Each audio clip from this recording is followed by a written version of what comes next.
On s'en va pour la deuxième période voir notre chum Sean Couturier. Sean Couturier, pour ceux qui ne savent pas, ancien voltigeur de Drummondville, tout comme moi, que lui a réussi à emmener le trophée là-bas, par exemple. Il a réussi à gagner avec Guy Boucher, Mike Hoffman, André Palat, Kulikov, des joueurs de talent là-bas. Sean, comment vas-tu? Salut Sean. Salut, salut les gars, ça va bien vous autres? Très bien, très bien. Comment on a parlé, je ne sais pas si tu as eu la chance d'entendre, on vient d'avoir Pierre-Luc Dubois, puis on voulait avoir son opinion un peu avec les Blue Jackets sur la bulle, comment ça se passait à Toronto, puis d'avoir une opinion d'un autre gars qui était là et qui l'a vécu pour nous, c'est super important de t'entendre là-dessus. Donc, c'était comment à Toronto, la bulle? C'est sûr qu'après 2, 3 semaines, le temps vient long, t'es d'un hôtel, veux pas, à journée longue. Ouais. Mais honnêtement, c'était mieux que je pensais. Surtout nous, notre bubble à Toronto, on n'était pas dans la même que Columbus, mais je pense que notre setup il était pas mal meilleur. On avait accès au stade de soccer. Il était à, je pense, coupe de 500 mètres de marche. Fait que c'était comme un petit quartier qu'on avait, nous autres, extérieurs. On pouvait aller se promener dehors un peu. Il y avait un petit coffee shop, un food truck. On avait trois restos dans l'hôtel. On avait un petit resort. Il y a des courts de tennis, 2, 3 gyms, des courts de squash.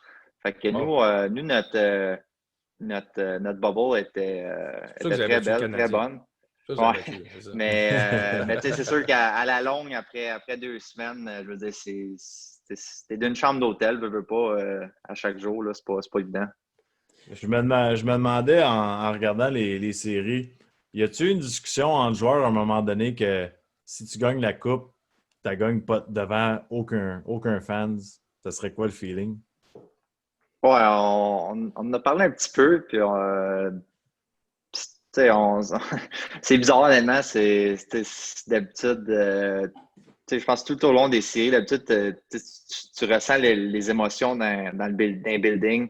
Tu sais, il y a beaucoup de passion, tu sais, pas juste sur la glace, mais en dehors. Là, il y avait comme rien à l'extérieur, là. Tu sais, c'était vraiment juste sur la glace que ça se passait. Euh, Fait que, tu sais, c'était différent, mais tu sais, je pense que quand tu as une chance de gagner une Coupe Stanley, Ouais. veux pas, tu prends la chance. Nous autres, c'est dommage qu'on n'a pas été capable de passer à travers des Islanders, mais on avait confiance, on aimait notre équipe, on était confiants. Puis, comme je t'ai dit, quand tu as une chance de gagner une Coupe Stanley, tu fais ce que tu peux, là, peu importe le prix, là. Tu as Puis tu sais, vécu. quand tu as Ouais. l'expérience dans la Ligue nationale, au début, tu commences, c'est bruyant, tu joues, mettons, à Montréal, tu joues à Boston, tu t'habitues au bruit, à la pression. À l'inverse, tu t'habitues là-dessus au silence ou c'est toujours plate? Ben, quand tu es sur la glace, tu y penses pas. Je pense que pour moi, en tout cas, ça ne changeait rien qu'il y ait 20 000 partisans ou pas d'ambiance, pas tout. Quand tu es sur la glace, tu penses à gagner tes batailles, prendre tes shots au net, tu es focus sur la game. C'est sûr que quand tu reviens au banc, euh, moi, je suis chanceux, je joue quand même beaucoup, 18, 20 minutes, mais des gars qui jouent 5, 6 minutes, qui sont assis sur le banc, ça peut devenir long puis être dur de se remettre dedans là, avec aucune émotion. Là. Quand tu veux dire, gars, 10e rangée, l'autre bord, la fille est belle, puis il n'y en a pas, c'est plate en tabarouette. Ouais, c'est ça, tu sais. Mais tu as vécu quelque chose de. Tu sais, on entend tout le monde parler de l'émotion des familles qui manquent aux joueurs. Toi, 3 jours avant de partir, ton enfant est né. Ça doit avoir amené des émotions aussi durant le séjour là-bas, là. Ouais, c'était difficile. Je pense que j'ai eu une nuit avec ma femme puis notre petite fille à la maison avant que je parte le lendemain à 10 heures. Fait que Wow.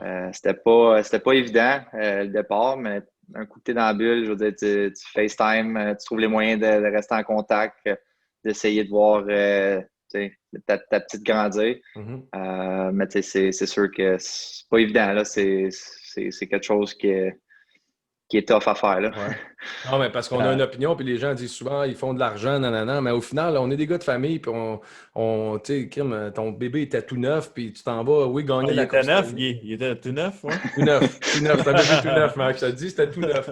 Mais félicitations, premièrement, pour le bébé, mais deuxièmement, un autre trophée, un autre bébé que tu as été chercher, c'est le trophée Selkie, c'est incroyable, honnêtement, là, c'est le trophée Patrice Bergeron, que tu viens un peu prendre sa relève ou embarquer en arrière de ses traces. Disons que c'est des grosses chaussures à porter, là.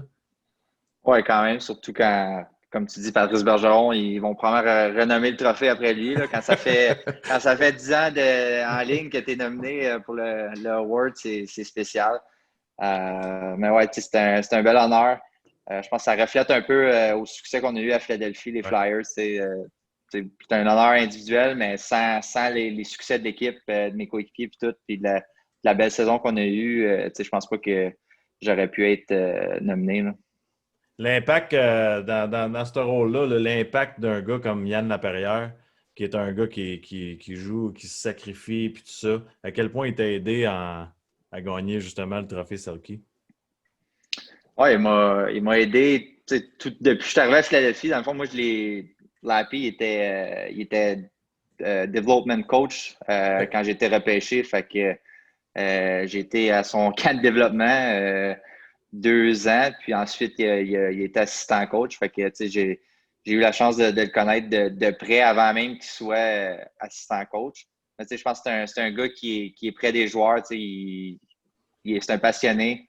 C'est un gars de boys. C'est un des boys. Là, il veut être dans la chambre, il veut avoir du fun, il veut gagner. Puis, c'est un peu lui notre communicateur là, entre les coachs puis les joueurs. Là, puis je pense qu'il fait un excellent job. Est-ce que quel impact ou qu'est-ce que ça change d'avoir 3 coachs pareil? Tu sais, t'as Mike Therrien, t'as Alain Vigneault, t'as Lappy qui sont français, qui sont québécois. Là. Qu'est-ce que ça l'apporte, ça, dans un vestiaire pour un joueur francophone? Honnêtement, Vous pas parlez français grand-chose. jamais? Ben oui, c'est sûr que si on est entre nous autres ou one-on-one, on se parle en français, OK. mais devant l'équipe ou tout, je veux dire, il n'y a pas de traitement spécial à cause que je suis un francophone. Là, fait, Non. oui, c'est le fun de pouvoir communiquer en français des fois avec eux, mais en tant qu'équipe ou le traitement des joueurs, il n'y avait pas de différence. Là. En groupe, c'est tout le monde pareil. Puis la question qui me vient après ça, c'est comment d'avoir. Parce qu'on parle des 3 gars. Moi, j'ai eu Mike Yo, Max. Tout le monde le sait, là, Alain Vigneault, il l'aime beaucoup, Max. Puis Michel Therrien, qu'on connaît très bien ici à Montréal. C'est comment d'avoir. C'est quand même 3 personnalités fortes. C'est quand même 3 gars qui ont été head coach, qui se retrouvent ensemble en arrière d'un banc. Il y a des sacrifices à faire pour des gars comme Mike, puis Mike Therrien, puis Mike Yo. C'est comment d'avoir, c'est Max, 3 coachs. Hey Guy, avant que Sean parle, là, Alain, il m'aimait en tabarouette, mais il m'aimait pour 9 minutes. Plus facile d'aimer. Mais avoir 3 coachs en chef en arrière d'un banc, c'est comment? C'était très bien. Je veux dire, je pense qu'on était une des équipes les mieux préparées. C'est 3 head coachs qui ont eu du succès dans la ligue. Beaucoup d'expérience. Fait que on n'avait pas d'excuses qu'on n'était pas préparé ou quoi que ce soit. Là. Je pense que surtout Alain Vigneault, je pense que c'est ça sa qualité, c'est qu'il n'est pas selfish, il est prêt à écouter puis donner des responsabilités à d'autres gars. Puis je pense que les 3 ensemble, les 4 avec Lappy, ils ont fait un excellent travail. Puis je savais chacun leur rôle. Puis je pense que, comme je t'ai dit, on était bien préparés à chaque match. Là. Puis Alain, c'est le coach qui donne le contrôle au vestiaire. Tu sais, c'est pas le gars qui veut contrôler toute la patente. Là, tu sais. Comment ça a été perçu, ça, dans le vestiaire des Flyers? Il y a quand même certains vétérans puis tout ça. Quand un coach donne le contrôle à ses leaders, c'est plus facile de jouer au hockey dans ce temps-là ou... Oui, puis non. Ça peut dépendre des situations, je pense. Oui, c'est le fun d'avoir, comme tu dis, le contrôle un peu entre nous autres. C'est pas avoir un dictateur en arrière qui dit quoi faire tout le temps. Mais en même temps, je pense des fois, des fois, il y en a que faut qu'il se fasse ramener à l'ordre ou peu importe. Mais lui, je pense qu'il a tellement d'expérience puis il sait comment gérer ses équipes qu'il est capable de spotter ses gars individuellement puis de les ramener à l'ordre s'il faut. Mais en général, je pense que, comme tu as dit, on n'a pas eu de problème. Là, on avait des bons leaders, un bon groupe, puis tout le monde a embarqué un peu dans le système d'Alain. On parle depuis plusieurs années des Flyers de Philadelphie, comme quoi il vous manquait peut-être un bon gardien pour réussir à aller chercher cette fameuse Coupe Stanley-là. Là, vous avez Carter Hart, je pense qu'il est très solide pour un jeune joueur. Au-delà de Carter Hart, qu'est-ce que tu dirais le point que vous devez améliorer du côté des Flyers? Je sais pas, honnêtement, on Mhm. croyait vraiment à nos chances cette année. On avait une belle équilibre, de la profondeur, de l'expérience, un bon jeune goaler. On n'a juste pas été capable de jouer à notre plein potentiel. Honnêtement, on n'était pas la même équipe d'une série qu'on a joué durant la saison. Puis on s'est quand même rendu en match numéro 7 contre les Islanders, qui est une très bonne équipe, bien structurée. Fait que, c'est plate à cause qu'on sent qu'on aurait pu faire des dommages puis se rendre loin. Mais là, ça va être à refaire l'année prochaine. Si on a de quoi à rajouter, je ne sais pas, Ouais. peut-être un peu plus de robustesse. Comme je vous ai entendu parler tantôt, ça commence à revenir une mode Mhm. avec les équipes qui ont du succès dans les séries. Si tu regardes les derniers champions de la Coupe Stanley, puis encore cette année, les 3-4 équipes qui restent, c'est toutes des équipes qui sont gros puis robustes. Puis la game, elle change continuellement. Là. Fait que peut-être un peu de robustesse, mais en même temps, je pense qu'on aime bien notre équipe. Là. Tu parles de robustesse, puis il y a une identité qui a été créée à Philadelphie avec les années. Là, les Flyers jouent tough, les Flyers sont durs. Tu sais, à Montréal, les anciens, des fois, sont proches du vestiaire, tu parles avec les joueurs, puis tout ça, il y a une tradition. Puis tout ça. Est-ce que ça se discute, ça, à Philadelphie, les anciens, là, comme les Bobby Clark, puis tout ça, qui aimeraient retrouver justement ce style de jeu-là? Euh, j'en ai pas vraiment parlé avec eux, mais oui, ils sont encore dans l'entourage, ces gars-là, Bobby Clark, Paul Holmgren, Bill Barber, tous ces gars-là, Bernie Parent, on les voit souvent, mais euh, je ne sais pas si c'est vraiment de quoi qu'ils veulent. Je sais qu'au fur des années, le monde, il y en a beaucoup qui nous perçoivent encore comme les Broad Street Bullies, mais je pense que le hockey a changé, Ça a puis changé, ouais. tu pourrais pas voir les batteurs généraux qu'il y avait dans le temps comme aujourd'hui. Fait que, on n'est plus vraiment cette équipe-là. Mais comme tu dis, la robustesse puis tout, elle commence à revenir dans la ligue. Fait que, c'est quelque chose qu'il va peut-être falloir porter attention. Là. Comme joueur, on vit souvent de l'adversité, que ce soit des blessures ou peu importe. Là. Je pense que dans votre vestiaire cette année, il y a eu une situation qui est exceptionnelle. Là. Le cancer d'Oscar Lindbaum qui revient dans les séries éliminatoires. Comment c'était dans le vestiaire? Est-ce que ça vous a soudé? Qu'est-ce que ça a fait sur la chimie, la préparation? Est-ce que c'était quoi cette situation-là? Parce que c'est fou, là. Ouais, comme tu dis, c'est fou. Je pense que personne n'a jamais vraiment vécu de quoi comme ça. Mhm. C'était émotionnel quand c'est arrivé. Ouais. Euh, Même que ça nous a affecté, je pense, pendant peut-être 2 semaines quand on a tous su la nouvelle. Mhm. Mais je pense que Oscar, c'est tellement un bon gars, un gars positif. Que je pense qu'il avait envoyé un message texte dans le groupe comme disant Hey les gars, just play the game, have fun, and just do it for yourself, do it for me. Wow. C'est un gars qui il voulait juste du succès pour l'équipe, puis il pensait à l'équipe avant même de penser à lui, que les gars étaient comme wow, comme Mhm. t'es la plus grosse bataille de ta vie, puis tu penses encore à nous. Fait que ça a comme sonné une cloche pour nous, puis ça a viré un peu notre saison de base, puis après ça, on a eu beaucoup de succès. On était une des équipes les plus hautes avant la pause. Puis évidemment, le revoir dans les séries, c'était incroyable. C'était émotionnel. C'est spécial. C'est pas quelque chose qu'on va vivre. J'espère pas vivre encore, en tout cas, là, mais Ouais. c'est quelque chose de rare. Là. Ouais, c'est Quand tu, difficile. Quand tu vois des équipes comme, tu sais, vous avez la bagarre de la Pennsylvanie, tu vois des Malkin, des Crosby, des gars de même qui réussissent à mettre l'hockey de côté, puis ils viennent en soutien à un de vos joueurs des Flyers de Philadelphie. Ça démontre quand même toute la communauté Ligue nationale. Là. C'était beau à voir. Là. Ouais, je pense que le hockey en général, le monde du hockey se respecte beaucoup.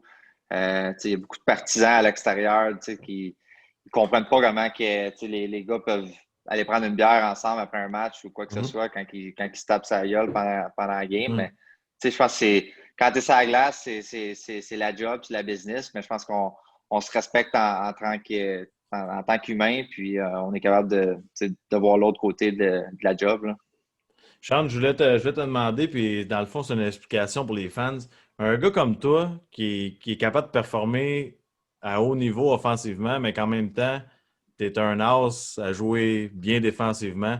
La préparation, tu sais, je vais comparer un peu un gars comme Ovechkin, il embarque, lui, il s'assied dans le vestiaire, il pense à compter un but. Toi, il faut que tu penses à tes mises en jeu, jouer dans ton territoire, compter des buts, alimenter tes. Tu sais, tu comprends, je trouve que tu as plus d'affaires sur lesquelles tu dois te concentrer. À quel point c'est difficile pour un gars comme toi, Patrice Bergeron, ces gars-là? Ouais, oui, il y a beaucoup de choses à peut-être penser, mais en même temps, je pense que c'est juste tu laisses tes instincts aller.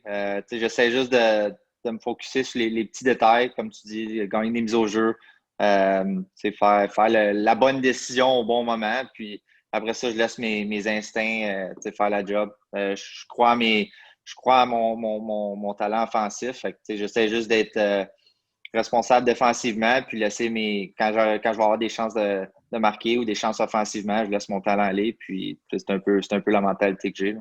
On a plusieurs questions sur le chat, puis ça m'intéresse, là. C'est quoi qui s'était passé avec les Conan? Avec quoi? Avec les Conan, après le filet désert, il y a comme eu une. Le monde, il demande. Je peux demander, ouais. Je sais pas, je trouvais qu'il était un peu trop heureux pour un filet désert. Tu sais. Il a levé ses bras un peu trop Hey, Charles, ris pas dans ma parce que moi, quand face. j'avais un filet désert, j'étais heureux en tabarouette, moi, t'as Ouais, dit c'est tout. ça. Fait que, je voulais juste laisser savoir que la série n'était pas finie puis que on a un autre match. OK, c'est bon. Non, mais le monde lançait ça. Je me souvenais de la situation. Je vais juste y lancer. Quelque chose qui nous unit, Chante, c'est d'avoir joué pour les Voltigeurs de Drummondville. Je pense que les deux, on est extrêmement fiers de l'organisation. Tout a réussi à gagner là-bas. Pour les gens, Guy Boucher fait partie de quelqu'un que les gens aimeraient voir à Montréal un jour, ou peu importe, dans le jargon de la Ligue nationale. C'était comment cette année-là avec Guy Boucher? Puis vous aviez du talent, là. Je regardais les noms, Mike Hoffman, André Palade, Kulikov, puis je pourrais en nommer d'autres, là. C'était comment cette année-là de championnat avec les Voltigeurs? Ryan McKernan, je jouais avec à Berlin. OK, c'est ça. Ouais, ben ça, moi, c'était ma première année dans le junior, puis comme tu dis, on a une très bonne équipe, beaucoup de profondeur, fait que j'avais un rôle limité, plus un rôle de quatrième centre, si on veut. Puis, tu sais, j'étais un deuxième choix overall, fait que tu sais, c'était un peu un choc pour moi d'avoir tu sais, un temps de glace limité, mais Ouais. j'ai beaucoup appris avec lui, tu sais, il m'a fait comprendre que tu sais, les côtés de responsabilité défensive, tu sais, quand prendre des chances offensives. Tu sais, il m'a expliqué que si je voulais être sur la glace en fin de match, tu sais, quand tu perds par un but, ben oui, tu vas être là, mais quand on mène par un but ou deux buts, tu sais, tu veux être le gars qui va embarquer. Fait que, tu sais, j'ai comme focusé sur ma game défensive. Puis évidemment, Guy Boucher, il est très demandant défensivement, là. Ouais. Fait que, tu sais, j'ai beaucoup appris de lui ma première année en ayant un rôle limité. Puis ensuite, je pense que ça m'a aidé le restant de ma carrière, là. Good. Non, super intéressant. Justement, on entend pour le bénéfice des auditeurs, là, le monde qui écoute. Tu as joué avec Mike Hoffman. Il fait partie des noms qui circulent, le joueur autonome. Est-ce que ça serait un candidat intéressant pour le Canadien? Moi, je pense que c'est un excellent joueur. Il a un très bon coup de patin, un bon lancer. C'est un marqueur de 30 goals. Tu n'en trouves pas partout dans la ligue des gars de même. Fait que, oui, c'est sûr qu'à bon prix, il peut être une bonne addition pour n'importe quelle équipe, là. Par sa capacité de scorer, de marquer. On a eu tantôt Pierre-Luc Dubois, on a eu Éric Dubois, l'opinion père-fils, mais l'opinion coach-fils qui joue dans la Ligue nationale. Là, on va aller voir ton père, GM Sylvain Fils. Sylvain Couturier. Puis j'ai tellement de l'évaluation des joueurs, la façon, l'attitude, toutes ces choses-là que je veux y parler. Avant d'aller, fait que Simon prépare Sylvain là, qu'on va l'accueillir. On a la petite vite, un nouveau segment qu'on rentre dans la poche bleue. Encore une fois, foursome de rêve, si on t'offre la chance de jouer un foursome de rêve, ça serait avec qui? Moi, ça? Oui, Max, je le sais, son foursome. Sûr, j'aimerais ça avec Tiger Woods, ça c'est sûr. Mhm. Ensuite, Ensuite, Pierre-Luc a dit McGregor. C'est qui a dit, Guillaume? Mais, ouais, Conor McGregor. je sais pas si- McGregor et Floyd Mayweather, les deux, c'est bon? C'est voir qu'est-ce qui arriverait, ouais. T'es mis dans le Ça même serait cart bon. en plus. Ouais, c'est J'aime ça. ça, c'est bon. Puis la deuxième, la demande d'autographe que tu as fait, que tu as vu, ou la plus inusitée, ou l'événement la plus inusité avec une personnalité connue publique. Puis je vais t'aider encore. Pierre-Luc, lui, il a dit que c'était qui? Jamie Foxx. Jamie C'est quelqu'un Foxx. qui a demandé une photo des toilettes, s'est fait sortir les mains dans le dos par les bodyguards. J'ai-tu... Je sais pas, là. Avec une vedette. Ça peut être aussi là, au Choc à Poutine à Drummondville avec Guillaume là, quand t'étais jeune. Le champ de vedette. Honnêtement, de je sais réponse, pas, c'est pas grave. j'ai rien qui Ah, me vient pas en de tête, là. OK, pas de trouble. On s'en va rejoindre ton père, Sylvain. On va aller poser quelques questions. Père-fils, ça va être vraiment intéressant. Donc, on attend ton père. Donc, Foursome avec Tiger. Tiger Woods, je suis sûr qu'il va sortir souvent. Qu'est-ce que tu bois, Chambre, justement? Je viens de te voir, on va prendre une petite gorgée. Ben, ça, mais je pensais que je prépare un petit Ben, drink. Là. on va y aller là, le temps que ton père arrive. J'avais un petit gin tonic. Gin Toya. OK. C'est de la où, ça? Distillerie Fils du Roi. Ça vient du Nouveau-Brunswick, par contre. OK. Un Good. petit village pas loin de chez nous, où j'ai grandi, Paquetteville. Je pense que ils font différents alcools, mais je pense que leur gin il a gagné plusieurs prix internationaux il y a quelques années. Fait que c'est un bon petit gin. Good. C'est bon de voir un joueur relax. Tu peux prendre un petit verre et parler là, dans la off-season. J'ai pas posé la question. Je me suis dit, il doit boire de l'eau. J'ai dit, je poserai pas la question. Là, je le veux prendre une gorgée. Je suis vraiment tabarouette de prendre une gorgée.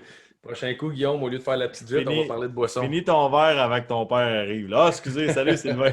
Salut Sylvain. Oui, salut les gars. Ça va bien? Ouais, ça va bien, vous autres? Yes, très bien. Merci d'être là. Premièrement, on va tout de suite aller. Qu'est-ce que ça fait pour un père? Oui, ton gars joue dans la Ligue nationale, mais là, ton gars gagne un trophée prestigieux dans la Ligue nationale. Ça doit être une grande fierté. Ah, écoute, c'est sûr que c'est une grande fierté, comme tu dis. Je pense que jusqu'à date, là, si on regarde la carrière de Champ, je pense que c'est une belle carrière. Je pense que premier choix dans la Ligue nationale, 2 championnats du monde, un championnat du junior. Je pense qu'à date, là, on a quoi être fiers de la chance, c'est ça, c'est certain. J'ai demandé tantôt à Pierre-Luc et Eric, quand tu construis ton joueur de hockey et tu décides qui tu veux être dans le futur puis tu es jeune, est-ce que vous l'avez fait ensemble ou vous aviez un idéal opposé ou différent un petit peu? Est-ce que Sean, il se voyait comme un joueur de la Ligue nationale d'une certaine façon puis toi, tu le voyais un petit peu peut-être justement plus offensif, plus défensif, dans un différent rôle? Tu vas-tu le grand ou je vois? Non, Vas-y. écoute, j'ai toujours dit à Sean, moi mon problème, je ne viens pas, là, j'ai probablement été le pire patineur qui a jamais joué dans la Ligue nationale, dans toute la carrière de la Ligue nationale. T'as de la compétition dans l'écran. Compétition à soir. Guillaume, je t'ai vu jouer, t'étais pas mal vite, je trouve. Ouais. Merci. Écoute, j'avais toujours dit à Sean qu'il fallait quand même là, que le patin est important, mais je pense que le hockey IQ aussi. Je pense pour moi, le hockey IQ est plus important que le patin. Puis si tu es capable de penser à la game comme il faut, tu vas t'en sortir dans tous les assets de la game. J'ai vu des grands patineurs aller pas mal plus vite que moi qui n'ont pas réussi autant que j'ai réussi. J'ai quand même joué 13 ans dans la Ligue nationale, mais je pense que le hockey IQ est quelque chose qui est très important pour moi. Sean, vas-y, voir là-dessus, j'aimerais ça t'entendre. Ouais, ben, c'est sûr qu'en grandissant, je me voyais comme un joueur offensif. Tu scores des buts illimités. Tu es premier scoreur de la Ligue au Nouveau-Brunswick, puis tout. Fait que c'est sûr, je me voyais comme un futur Sidney Crosby, puis ces gars-là. Mais je pense que c'est rendu plus au niveau midget, junior, que quand j'ai vu que le niveau commençait à être plus compétitif, puis tout, que comme je te disais tantôt, j'ai beaucoup appris avec Guy Boucher. Fait que c'est un peu là que je me suis rendu compte qu'il fallait. Il n'y avait pas juste le côté offensif, puis faire des points. Je pense que rendu à ce niveau-là, tout le monde est capable de marquer. Fait qu'il fallait que je trouve le moyen d'être un peu plus complet, puis être responsable. Puis c'est sûr que je pense qu'au fil des années, de mes années juniors, je me voyais plus comme un two-way forward. Puis dans la Ligue nationale, évidemment, c'est ça que je suis devenu. Qu'est-ce qui explique que beaucoup de jeunes, d'anciens pros, réussissent puis performent et jouent dans la Ligue nationale? C'est-tu parce que les pairs, vous mettez plus de temps ou c'est un gène qui se passe? Ben, écoute, il y en a beaucoup qui parlent du bloodline, là, qui font attention à ça, mais je pense que c'est juste le fait, là, comme tu sais, vous aviez Pierre-Luc et Éric tantôt. Éric, moi, j'ai joué avec Junior, j'ai joué avec en Allemagne. Je l'ai vu grandir. Pierre-Luc était tout le temps dans l'entourage de l'équipe. Puis c'est la même chose avec Sean. Je pense que partout ce qu'on a joué, les pratiques, les matchs, même s'il était jeune, on l'amenait à l'aréna. Puis être dans l'entourage d'une équipe professionnelle, si on veut, faire ça, je pense que les jeunes ont un avantage là, dès le départ, mais c'est certain, je pense que être dans l'entourage, comme je disais, d'une équipe constamment, là, c'est sûr que ça part avec une longueur d'avance les autres. Sylvain, avoir un jeune, ton fils, qui est la nouvelle génération dans la Ligue nationale de hockey, à quel point ça t'aide de délai avec tes jeunes dans le junior? C'est une autre mentalité, c'est pas la même chose. Les gars, aujourd'hui, ont changé un petit peu leur relation avec leur entraîneur. Est-ce que des fois, il y a des conseils de chambre qui vont vers Sylvain, puis de l'opposé, Sylvain qui amène l'ancienne mentalité justement à la chambre? Ah, écoute, c'est certain que je parle avec Sean régulièrement, puis ça m'aide dans mon ouvrage. Mais directeur général aujourd'hui d'un club junior ou coach, je pense, c'est une adaptation à chaque année. Il faut que tu t'ajustes à chaque année. Les jeunes sont différents pour le bien. Là. Je parle, ils arrivent beaucoup plus avec des questions aujourd'hui. Il faut que tu sois prêt à leur répondre, il faut que tu aies les bonnes réponses. Ils ont accès aux vidéos, ils ont accès à plusieurs choses aujourd'hui que dans le temps, ils n'avaient pas. Puis, comme je disais, là, ils sont prêts. Quand ils s'en viennent dans ton bureau aujourd'hui, c'est les bonnes réponses parce que les autres, ils les ont déjà avant même de te poser les questions. Là. Qu'est-ce que dans l'évaluation d'un jeune, mettons, tu vas voir une équipe junior il y a 15 ans ou il y a 10 ans, puis tu vas voir des équipes Midget 3 aujourd'hui, qu'est-ce qui est le plus dur ou qu'est-ce qui est différent dans l'évaluation des jeunes? Tu sais, moi, ce que je vis beaucoup, puis on entend souvent parler, c'est l'attitude des jeunes. Là. C'est quoi les points que vous ciblez en premier pour dire ce gars-là, c'est un titan, puis ce gars-là, il doit jouer chez nous? Ben, nous autres, je pense que quand même, à Batters, notre DNA est encore le même. Je pense que c'est de la vieille école, si on veut, là, mais je crois encore vous en aviez parlé tantôt, là, mais je crois encore au gros bonhomme. Mhm. Pour moi, un gros bonhomme a un edge. Je pense que plus que les séries, surtout dans les séries, plus les séries sont longues, plus qu'ils sont physiques, plus qu'ils sont épuisants, ben, le gros bonhomme va réussir à aller chercher de l'énergie qu'il a besoin, puis il va épuiser le petit joueur de hockey. Ceci étant dit, ça ne veut pas dire qu'on n'a pas besoin de petits joueurs de hockey. Il y a des excellents joueurs de hockey de petite taille, puis ça en prend dans une équipe de hockey. Mais à Batters, nous autres, notre DNA, c'est vraiment le physique. Puis, mais on n'a jamais, là, Mathieu Perrault joue à Batters. On a eu des très bons jeunes hockeyeurs qui avaient des petites tailles, mais c'est sûr qu'on regarde le hockey IQ, le patin, le physique. C'est des choses qu'on regarde quand on évalue un joueur dans le midget. Sylvain, un directeur général dans la Ligue nationale, il faut qu'il manage son équipe, il faut qu'il manage la masse salariale, les médias. Dans le junior majeur, tu manages tout ça, mais en plus l'école puis les parents théoriquement. À quel point c'est plus difficile? Parce qu'on pense que la Ligue nationale, c'est plus difficile, mais moi, je considère que junior, c'est plus dur. Ben écoute, tu les as nommés, les agents, tous les joueurs aujourd'hui ont un agent. Les parents sont encore impliqués, puis tu as l'école à manager, c'est certain. Nous autres, ben, je pense que c'est rendu de même dans toute la ligue. Tu n'as plus le choix, il faut que tu ailles à l'école. Nous autres, on pratique de 1h30 à 3h30 l'après-midi, mais de 8h30 à midi, les gars sont dans les classes, puis ils font ce qu'ils ont à faire à l'école. On a deux enseignants à temps plein qui travaillent pour l'équipe, puis qui supervisent les classes. Fait que non, c'est. Puis aujourd'hui, le gros de nos problèmes viennent des médias sociaux. Je pense que c'est une chose que les jeunes regardent beaucoup. Puis il y a tellement de coachs sur les médias sociaux que des fois, c'est pas tout le temps positif là, pour les joueurs de suivre ça. Puis il faut que tu gères ça, il faut que tu manages ça. Là. On était bien mieux dans tes années noir et blanc, Sylvain. Hein? Oh my God, hein? mais je veux savoir, Sean, qu'est-ce qui. Parce que je ne sais pas si tu fais encore partie du groupe de propriétaires de l'organisation, mais tu as eu une implication déjà par le passé ou tu l'es encore avec le Titan d'Acadie Batters. Qu'est-ce qui t'intéresse à faire partie d'un groupe qui détient une équipe junior?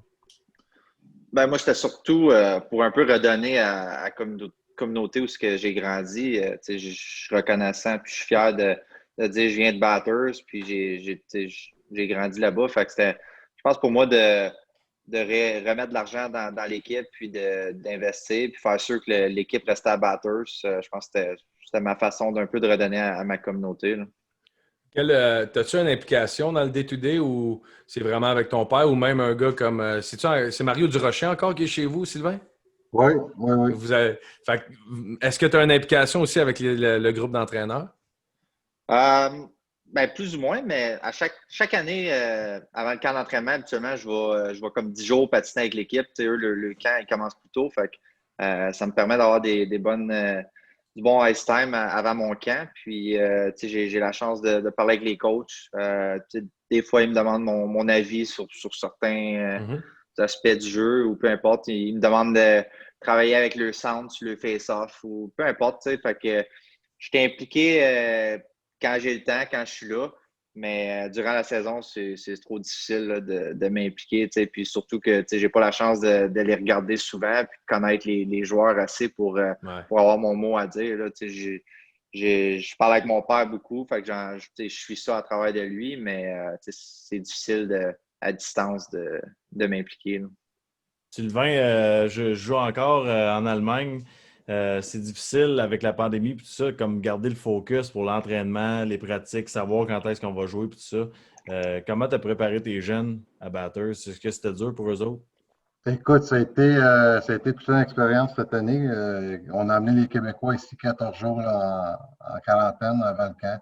Puis ensuite, là, le camp a été réduit à une période de 7 jours, ce qui est pas beaucoup. Là, habituellement, les camps d'entraînement, c'est 2 semaines et demie dans le junior. Puis qu'on a surtout on a une cinquantaine de joueurs. Mais cette année, ça a été limité à 34 joueurs, une semaine. Les décisions, il fallait qu'on les prenne quand même assez rapidement.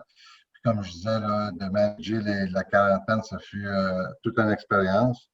Puis en passant, Max, tu diras bonjour à Stéphane Richer, c'est mon ancien coéquipier à Phoenix. Hey, dis pas que je me suis couché tard demain à soir, OK? Ça fait 15 ans que j'essaie de jouer sur le powerplay. Gâchez pas mon opportunité, s'il vous plaît. Moi, j'ai une question. La dernière question qu'on vous pose, après ça, on vous laisse aller. Sean comme joueur, Sylvain comme évaluateur, GM, et tous les autres chapeaux que tu as, c'est quoi la plus grosse... On voit par décennie ce qui change, la vitesse, la robustesse, ça revient, ça repart. Dans 10 ans, la game, elle va et tout. C'est quoi la plus grosse différence qu'on va voir comme joueur dans la Ligue nationale, comme évaluateur de la jeunesse?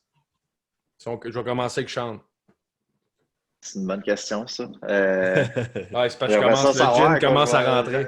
J'aimerais ça savoir quand je me préparais pour dans 10 ans, mais je pense que c'est dur à dire. Je pense que ça évolue à chaque année, ça change.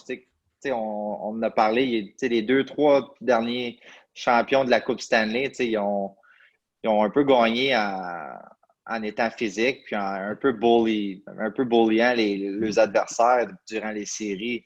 Avant ça, les Pittsburgh, c'était plus une équipe de talent qui était rapide. Fait que, la game, elle change continuellement. Je pense que d'ici 5 à 10 ans, je pense qu'on va avoir plus de gars. On dit que la game a rajeuni.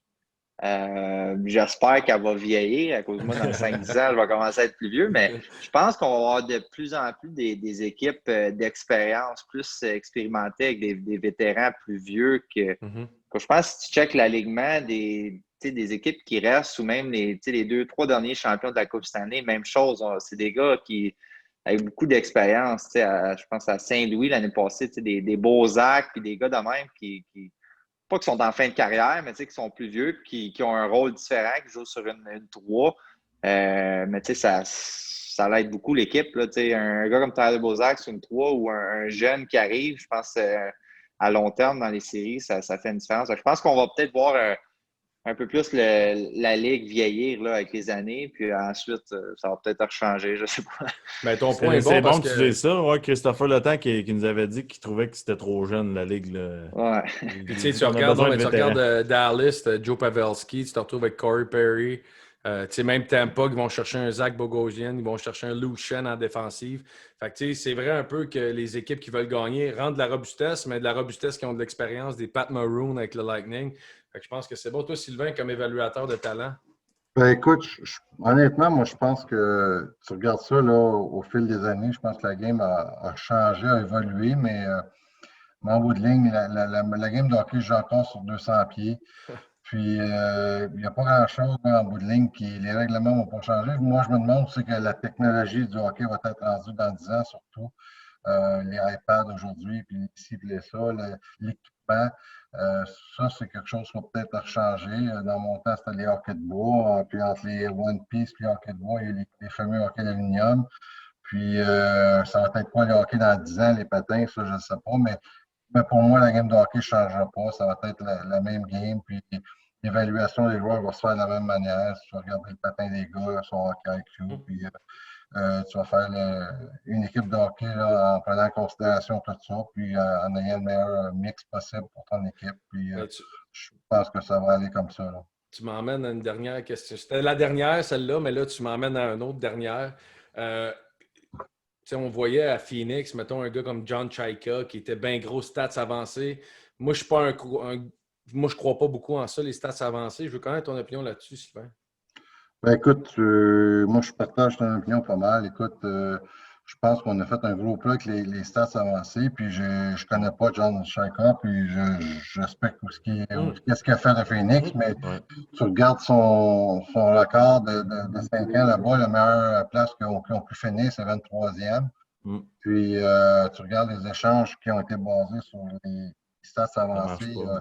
ça n'a pas été un succès non plus. Je lisais Ouais. un article justement sur lui il y a 2 semaines, puis disons que c'était pas très élégant comme record, mais moi, je pense que c'est overrated. C'est en bout de ligne, là, il y a un feeling encore qu'il faut peut-être pour le joueur, puis il faut peut-être pour le hockey. Puis je pense que tu regardes un gars, là, les petits détails, s'il est fait sur la glace, ça ne paraîtra pas dans les stats avancés, mais il faut que tu le vois, puis il faut que tu saches que les détails, il est capable de les faire. Puis moi, les stats avancés, je suis comme toi. C'est un outil de travail, mais ça ne devrait jamais être l'outil de travail là, qui est Mm. dans ton coffre que tu utilises là, tous les jours. Je pense que c'est un Je outil de travail parmi tant d'autres. je suis d'accord avec ça parce un lancer bloqué que ta face, c'est pas marqué sur le papier. Exactement. Puis un gars qui est un bon exemple dans le vestiaire non plus. Ça Puis je paraît pense dans un Dallas, podcast, par exemple, Max, quand tu as fait un lancer bloqué que ta face, par exemple. ça paraît, hein, je m'exprime mal, mais je pense que Dallas sont en train de le montrer aussi, là, que c'est pas juste les stats, c'est une question de structure, puis d'organisation, puis de jouer de la bonne façon. Es-tu d'accord avec ça, toi, Sean? Ouais, moi aussi, j'ai un peu Ouais. cet avis-là. Je pense que je suis bon là, dans les stats avancés, mais je ne suis pas un gros croyant en ça. Comme mon père il a dit, je pense qu'il faut que tu y ailles à l'œil. Tu vois les petits détails. Je pense que c'est des choses qui s'apprend pas, que tu vois pas sur un stat sheet. Puis, aussi, je pense que, comme vous l'avez dit, un bon gars dans la chambre, ou des gars de caractère, je pense que ça aussi, c'est quelque chose qui, c'est pas dans les stats avancés. Fait que, il y a beaucoup de, comme mon père l'a dit, c'est un outil parmi tant d'autres, puis ça devrait jamais être l'outil principal, je pense. 100%, je suis d'accord avec vous. Hey, les boys, on vous remercie Vraiment le fun. infiniment. À soir, ça a été un gros show pour nous autres là, d'avoir Éric Dubois, Pierre-Luc ensemble, Sean, Sylvain ensemble. Je pense que les fans ont adoré ça. C'est deux opinions différentes. Le père, le fils, deux générations. On vous remercie infiniment. Merci, vous êtes les les boys. deux certifiés La Poche Bleue officiellement. Puis on apprécie là, énormément que vous êtes venus à notre podcast. Merci, les gars. Merci, les boys. Salut, là. Attention à vous.